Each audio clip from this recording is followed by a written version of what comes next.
આજે રાષ્ટ્રપતિ મહાત્મા ગાંધીની 76મી પુણ્યતિથિ છે, જેને લઈને વડાપ્રધાન નરેન્દ્ર મોદીએ દિલ્હીના રાજઘાટ પહોંચીને શ્રદ્ધાંજલિ આપી હતી। ગાંધીજીને રાષ્ટ્રપતિ, ઉપરાષ્ટ્રપતિ સાથે રક્ષામંત્રીએ પણ શ્રદ્ધાંજલિ પાઠવી।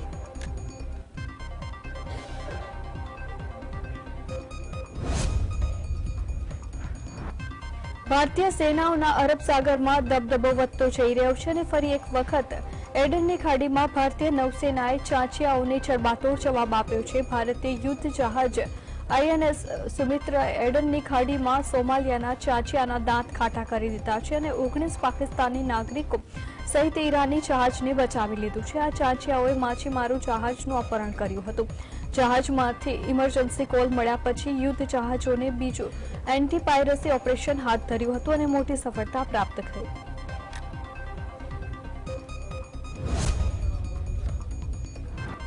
પંજાબ હરિયાણા હાઈકોર્ટના આદેશ ઉપર ચંદીગઢ મેયર અને ડેપ્યુટી મેયરની ચૂંટણી માટે મતદાન કરવામાં આવ્યું હતું। ભારે સુરક્ષા દળની હાજરીમાં મતદાન કરવામાં આવ્યું હતું। તમામ પક્ષોના રાષ્ટ્રીય નેતાઓની ચૂંટણી ઉપર ચાંપતી નજર રાખી રહ્યા છે અને આ ચૂંટણીને લઈને આમ આદમી પાર્ટી અને કોંગ્રેસ ગઠબંધન કર્યું છે।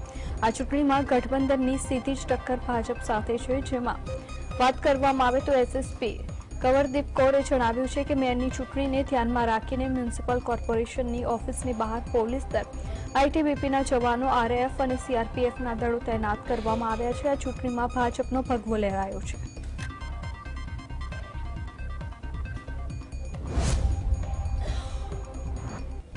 કોંગ્રેસની ભારત જોડો ન્યાય યાત્રા બિહારના પૂર્ણિયા પહોંચી હતી અને ખેડૂતોને સંબોધન દરમિયાન રાહુલ ગાંધીએ જણાવ્યું છે કે હું માત્ર પોકળ વાત કરી રહ્યો નથી, પરંતુ અમે ખેડૂતોને 72,000 કરોડ રૂપિયાની લોન માફ કરી હતી। સંપાદન બિલ અમે લાવ્યા છીએ અને છત્તીસગઢ અને રાજસ્થાનમાં અમારી સરકાર હતી ત્યારે અમે ખેડૂતોને તેમના કૃષિ ઉત્પાદન માટે યોગ્ય ભાવ ઉપલબ્ધ કરાવ્યો હતો। અમે ખેડૂતો માટે કામ કર્યું છે અને અમે આવનારા સમયમાં પણ તેમના માટે કામ કરીશું। આ સાથે જ રાહુલ ગાંધીએ કહ્યું છે કે ભારત સરકાર જમીન સંપાદન કાયદાનું ઉલ્લંઘન કરી રહી છે।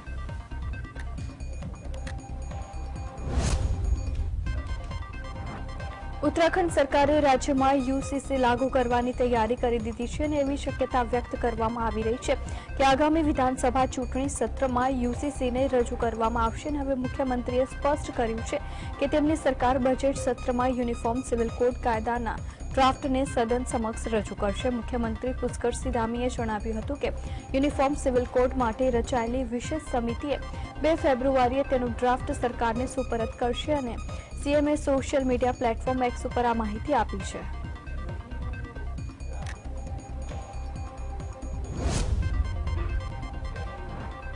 સુડાનના હવેમાં UN પીસકીપર્સ મહિલાઓ અને બાળકો સહિત 50થી વધુ લોકોની હત્યાનો કરી દેવાઈ છે। આ ઘટના વિવાદિત સુડાન દક્ષિણ સુદાન સરહદીય વિસ્તારના એબેઈમાં બની હતી। 2021 પછી સરહદીય વિવાદ સંબંધિત ઘટનાઓમાં આ સૌથી મોટો અને આઘાત હુમલો છે। દક્ષિણ સુદાનના વારેપ રાજ્યમાંથી હથિયારબંધી યુવકોએ શનિવારે મોટી સંખ્યામાં એબેઈ પહોંચ્યા હતા અને હુમલો કર્યો હતો, જેમાં 52 સ્થાનિક લોકો માર્યા ગયા હતા અને 64 ઘાયલ થયા હતા। આ વિસ્તારમાં કર્ફ્યુ લાદી દેવામાં આવ્યું છે। નોકરીના બદલામાં જમીન કૌભાંડમાં RJD સુપ્રીમો લાલુ યાદવનો પરિવાર દિવસે ને દિવસે ફસાતો જઈ રહ્યો છે। તેવામાં આજે ID લાલુ યાદવના દીકરા અને બિહારના પૂર્વ નાયબ મુખ્યપ્રધાન તેજસ્વી યાદવને બોલાવવામાં આવ્યા છે। નોકરીના બદલામાં જમીન કૌભાંડમાં લાલુ યાદવના પરિવારના 5 લોકો આરોપી છે અને ગઈકાલે લાલુ યાદવની 9 કલાકની પૂછપરછ બાદ EDએ આજે તેજસ્વી યાદવને બોલાવ્યું છે અને એક પછી એક પરિવારના સભ્યોની પૂછપરછ થવાની છે। આ કૌભાંડમાં લાલુ યાદવ, પત્ની રાબડી દેવી, દીકરા તેજસ્વી યાદવ, પુત્રી મીશા ભારતી અને હેમા યાદવ આરોપી છે। આવતીકાલે શરૂ થવા જઈ રહેલા સંસદના બજેટ સત્રને લઈને સંસદીય કાર્યપ્રધાને આજે પ્રહલાદ જોશીએ સર્વપક્ષીય બેઠક બોલાવી હતી। વડાપ્રધાન મોદીના બીજા કાર્યકાળનું આ વચગાળાનું બજેટ છે, જેમાં સરકાર આગામી નાણાકીય વર્ષ માટે પોતાના એજન્ડા રજૂ કરશે। આ ઉપરાંત સરકારી રાજકીય પક્ષોએ તેના મુદ્દાઓને માહિતી આપશે અને આ વખતે સરકારનું બજેટ સત્ર 31 જાન્યુઆરી 9 ફેબ્રુઆરી સુધી ચાલશે અને આ દરમિયાન કેન્દ્રીય નાણામંત્રી નિર્મલા સીતારમણે 1 ફેબ્રુઆરીએ વચગાળાનું બજેટ રજૂ કરશે।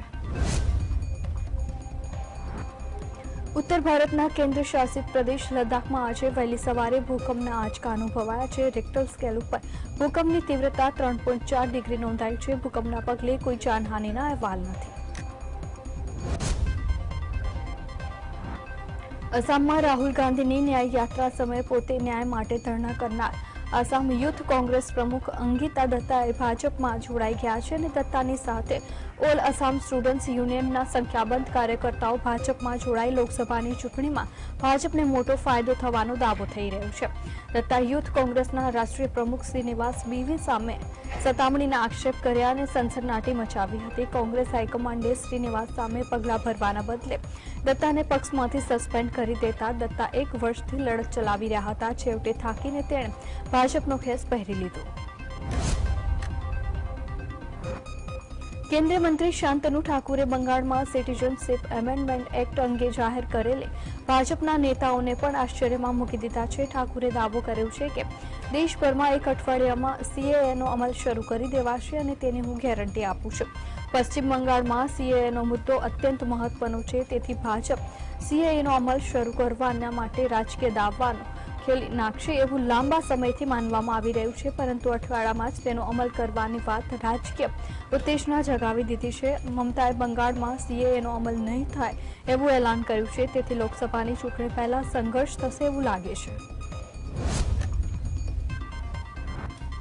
કેન્દ્રીય મંત્રી શાંતનુ ઠાકુરે દાવો કર્યો છે કે આગામી 1 સપ્તાહમાં દેશના નાગરિક સુધારા કાયદો એટલે કે સીએએ લાગુ કરવામાં આવશે અને આ વિશે પ્રતિક્રિયા આપતા કોંગ્રેસ નેતા પ્રમોદ તિવારીએ જણાવ્યું હતું કે ભાજપના મંત્રીઓએ આ પ્રકારનું નિવેદન આપ્યું છે, માટે સરકાર આ બાબતે સ્પષ્ટતા આપે. જો સંસદના બજેટ સત્રમાં આ પ્રકારનો કોઈ પ્રસ્તાવ રજૂ કરવામાં આવશે તો અમે તેનો મેરિટના આધારે અભ્યાસ કરી પોતાના અભિપ્રાય રજૂ કરીશું. બિહારમાં નીતિશ કુમારે મુખ્યમંત્રી પદના શપથ લીધા. એ કાર્યક્રમમાં બિહારના ભૂતપૂર્વ નાયબ મુખ્યમંત્રી સુશીલ મોદીની ગેરહાજરીમાં ભાજપમાં ચર્ચાનો વિષય બની છે. નીતિશ કુમારના શપથ ગ્રહણ કાર્યક્રમમાં ભાજપના રાષ્ટ્રીય પ્રમુખ જેપી નડ્ડા હાજર રહ્યા હતા અને નડ્ડાનું સ્વાગત કરવા ભાજપના તમામ ટોચના નેતા હાજર રહ્યા હતા. પરંતુ રાજ્યસભાના સભ્ય સુશીલ કુમાર મોદી દેખાયા નહોતા અને ભાજપના સૂત્રોનું કહેવું છે કે નીતિશ કુમાર સાથે જોડાણથી સુશીલ મોદી સહિતના નેતાઓને કોઈ હેસિયત નથી એવો મેસેજ ગયો છે અને નીતિશે ભાજપનો સાથ છોડીને આરજેડી અને કોંગ્રેસનો હાથ પકડ્યો હતો અને મોદીએ નીતિશ ઉપર પ્રહાર કર્યા હતા. નીતિશ કુમારે પલટી મારીને ભાજપ સાથે હાથ મિલાવી લીધા પછી કોંગ્રેસના નેતા શશી થરૂરે ટ્વીટ વાયરલ થઈ છે અને વાસ્તવમાં શશી થરૂરે 2017ની પોતાની ટ્વીટને રીટ્વીટ કરી, જેમાં તેમણે અમેરિકાના રાજકારણ માટે લોકબોલીમાં વપરાતો અંગ્રેજી શબ્દ સ્નોનોલિગ્સ્ટનો અર્થ સમજાવ્યો હતો. નીતિશ કુમારે 2017માં આરજેડી કોંગ્રેસનું મહાગઠબંધન તોડી ભાજપમાં જોડાવાનો નિર્ણય કર્યો હતો ત્યારે આ ટ્વીટ કર્યું હતું અને એનો અર્થ ખંધો અથવા સિદ્ધાંતહીન રાજકારણી થરૂરે સ્નોનોલિગ્સ્ટનો આ વર્ડ ઓફ ધ ડે ગણાવીને લખ્યું હતું કે આ શબ્દ ફરીથી ઉપયોગ કરવો પડશે એવું કદી મેં વિચાર્યું નહોતું. અમદાવાદ કોર્પોરેશનના વોર્ડ ઇન્સ્પેક્ટર સુનિલ રાણા સામે એસીબીએ અપ્રમાણસર મિલકતનો ગુનો નોંધી તપાસ શરૂ કરી છે. એસીબીની તપાસમાં શાહપુર વોર્ડ ઇન્સ્પેક્ટર સુનિલ રાણાની આવક કરતાં 306% વધુ મિલકત મળી આવી હતી. એસીબીએ આ કેસની માહિતી આપતા જણાવ્યું હતું કે સુનિલ રાણાને તપાસ માટે 8 વાર એફસી બોલાવવામાં આવ્યા હતા. તેમ છતાં તેણે પોતાની કોઈ જ સંપત્તિ જાહેર નહોતી કરી. ત્યારબાદ એસીબીએ તપાસ કરતા સુનિલ રાણાની મિલકત અને બેંક એફડી મળી આવી હતી.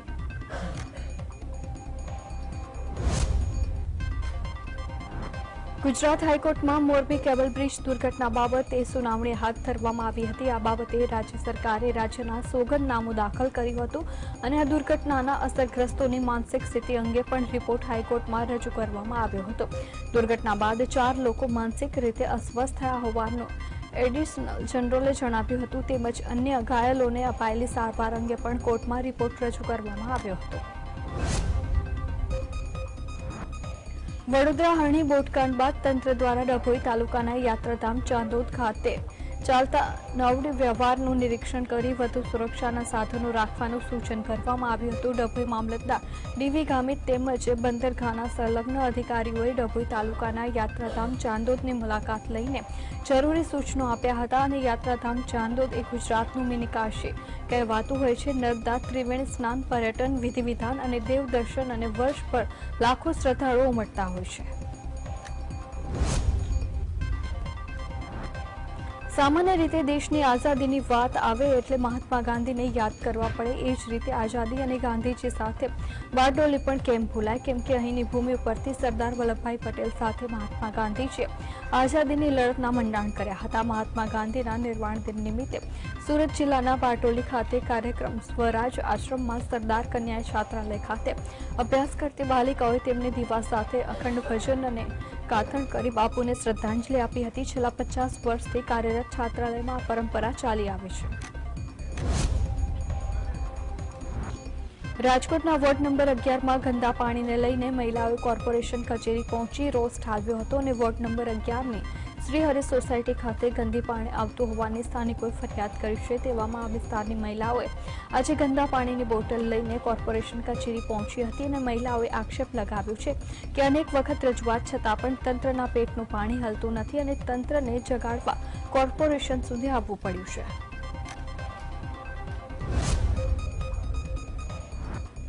સુરેન્દ્રનગરના મોચી બજારમાં રેકડીવાળાઓના ત્રાસથી વેપારીઓએ જિલ્લા કલેક્ટરને આવેદનપત્ર આપ્યું છે અને મોચી બજારમાં રેકડી ચાલકો દુકાનને આડે રેકડી રાખીને ઊભી કરીને વેપારીઓ સાથે મારઝૂડ કરતા હોવાનો આરોપ લગાવ્યો હતો. રેકડીઓના પગલે મોચી બજારમાં ટ્રાફિકની પણ સમસ્યા રહેતી હોય છે. તેવામાં રેકડી ધારકોને યોગ્ય સ્થળે ખસેડવાની માંગ સાથે વેપારીઓએ કલેક્ટરને આવેદનપત્ર પાઠવ્યું હતું. અમદાવાદ મહાનગરપાલિકાના ટ્રાન્સપોર્ટ મેનેજર AMTSનું વર્ષ 2024-25નું ડ્રાફ્ટ બજેટ રજૂ કરવામાં આવ્યું હતું. આ વખતે 641 કરોડનું ડ્રાફ્ટ બજેટ રજૂ કરવામાં આવ્યું છે, જે બજેટ ગત વર્ષે કરતા હતું. આ ઉપરાંત પ્રવાસીઓએ માહિતી આપતા દરેક ટર્મિનલ્સ ઉપર QR કોડ મૂકવામાં આવશે અને 7 ડબલ ડેકર બસ પણ લગાવવામાં આવશે. તેમજ શહેરના માર્ગો ઉપર દૈનિક 1020 બસો દોડાવવાનું આયોજન છે. 1020 બસો પૈકી 895 ખાનગી ઓપરેટરની, અન્ય બસ AMTS માલિકીની છે.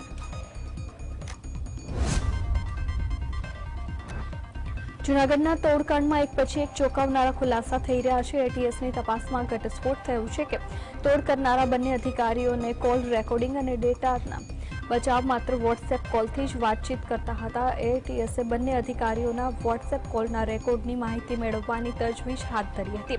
આ તોડકાંડના માસ્ટરમાઇન્ડ ગણાતા તરલ ભટ્ટ ફરાર થતા પહેલા જૂનાગઢ તેના નિવાસસ્થાને ઓફિસમાંથી તમામ પુરાવાનો નાશ કર્યાનો પણ ખુલાસો થયો છે. તરલ ભટ્ટ અનેકવાર SOG PIની ઓફિસમાં ગયા હોવાની વિગત પણ તપાસમાં ખુલી છે.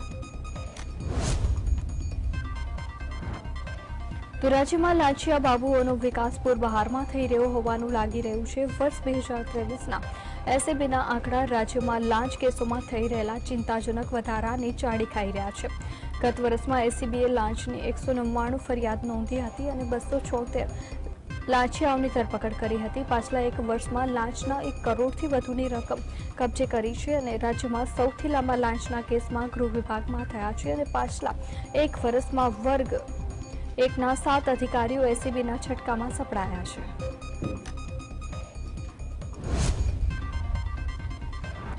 વડોદરાના હરણી બોટ કાંડમાં ગુજરાત હાઈકોર્ટના કડક વલણ બાદ કોર્પોરેશનના વર્તમાન સત્તાધીશોમાં ફફડાટ વ્યાપી ગયો છે અને કોર્પોરેશનના સ્ટેન્ડિંગ કમિટીના ચેરમેન જામ બચાવવા લાગ્યા છે અને વડોદરાના સ્ટેન્ડિંગ કમિટીના ચેરમેન બોટકાંડને લઈને કોન્ટ્રાક્ટ અગાઉના લોકોએ આપ્યો હોવાનું નિવેદન આપી છટકી જવાનો પ્રયત્ન કર્યો છે.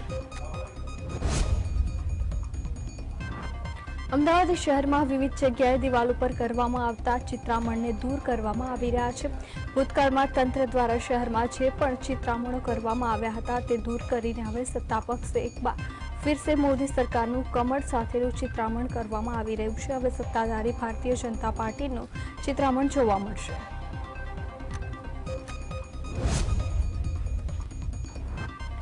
સુરત શહેરમાં ભાજપ પ્રદેશ પ્રમુખ CR પાટીલની ઓફિસે બેઠક યોજાઈ હતી અને વડોદરા શહેર ભાજપ સંગઠન અને પાલિકાના સત્તાધીશો વચ્ચેના વકરેલો વિવાદ પ્રદેશ ભાજપ પ્રમુખ સીઆર પાટીલના દરબારમાં પહોંચ્યો હતો અને પાટીલની ઓફિસે વડોદરા પોલીસના તમામ 5 હોદ્દેદારો, સ્ટેન્ડિંગ કમિટીના સભ્યો સુરત બોલાવવામાં આવ્યા હતા. ઉપરાંત વડોદરાના સાંસદ સભ્યોએ શહેર ભાજપ પ્રમુખ તથા મહામંત્રીઓને પણ સીઆર પાટીલની ઓફિસે સુરત પહોંચ્યા હતા.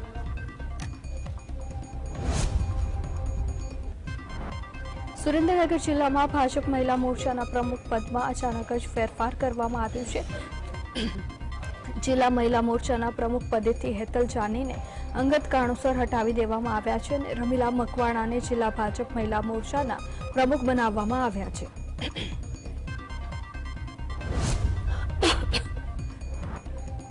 લોકસભાની ચૂંટણીને લઈને ભાજપે તૈયારીઓ શરૂ કરી છે. ત્યારે આજે અમદાવાદના નારણપુરામાં ગાંધીનગર લોકસભાની પ્રથમ બેઠક મળશે અને લોકસભાની પ્રથમ બેઠક ગાંધીનગરનું પ્રતિનિધિત્વ ગૃહપ્રધાન અમિત શાહ કરી રહ્યા છે. ત્યારે નારણપુરામાં આવેલી જીસીએફ બેંક ક્લસ્ટરમાં પ્રભારી કેસી પટેલની અધ્યક્ષતામાં ગાંધીનગર લોકસભાની પ્રથમ બેઠક મળશે. આ લોકસભા પ્રભારી, આયોજક, સહઆયોજક બેઠકમાં હાજર રહેશે. ઉપરાંત ગાંધીનગર લોકસભા વિસ્તારમાં આવતા તમામ ધારાસભ્યો, સંગઠનના પદાધિકારીઓ પણ હાજર રહેશે. સુરેન્દ્રનગર જિલ્લામાં જીરાના પાકને નુકસાન પહોંચતા જીરાના પાક ઉપર કાળિયા રોગનું જોખમ તોડાઈ રહ્યું છે, જેથી ખેડૂતોની ચિંતામાં વધારો થયો છે. ખેડૂતોએ 15,000 પ્રતિમણના ભાવે બિયારણની ખરીદી કરી અને જીરાના પાકનું વાવેતર કર્યું હતું. વડમૂળ લખતર પંથકના ખેડૂતોના જીરાના પાકમાં સુકારો અને કાળિયો રોગ લાગુ છે, જેથી જીરાનું વાવેતર કરેલા ખેતરોમાં ઊભા જીરાનો પાક સુકાવા લાગ્યો હતો અને ખેડૂતોની આશા ઉપર પાણી ફરી વળ્યું હતું.